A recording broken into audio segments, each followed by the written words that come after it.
गुन्हेगारीत मोठ्या प्रमाणात वाढ होऊ लागली आहे। दररोज पुण्यात गुन्ह्याचे प्रकार उघडकीस येत आहेत।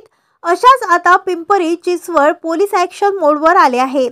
बेकायदेशीर वापरण्यात येणारी हत्यारे जसे की 79 जिवंत कारतुसे, 50 पिस्तूल जप्त करण्यात आले। तसेच काही आरोपींकडे असलेली धारदार शस्त्रेही, ज्यामध्ये 91 कोयते आणि 12 तलवार जप्त करण्यात आलेली आहेत।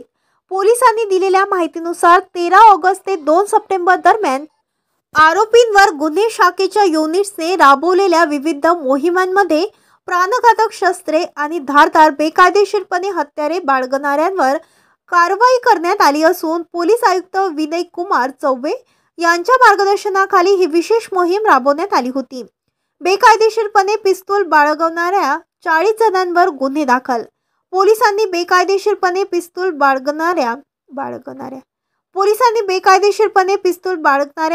40 जणांवर पोलिसांनी गुन्हे दाखल केले आहेत। यामध्ये एकूण 45 जणांना अटक केली असून त्यांच्याकडून पोलिसांनी एकूण 50 पिस्तूल आणि 79 जिवंत कारतुसे जप्त करण्यात आली आहेत। धारदार शस्त्रे बाळगणाऱ्यांवर पोलिसांनी कारवाई केली आहे। संबंधित प्रकरणात एकूण 94 गुन्हे दाखल करण्यात आले आहेत। तसेच 66 आरोपींना अटक करण्यात आली आहे। त्यांच्याकडून 91 कुऱ्हाडी आणि 12 तलवारींसह एकूण 116 धारदार शस्त्रे जप्त करण्यात आली आहेत। ही कारवाई पिंपरी चिंचवड पोलिसांनी केली आहे। महाराष्ट्र न्यूज लाईव्ह मुंबईसाठी दिलीप कुमार चव्हाणसह कॅमेरामॅन गोपाल चव्हाण, पुणे।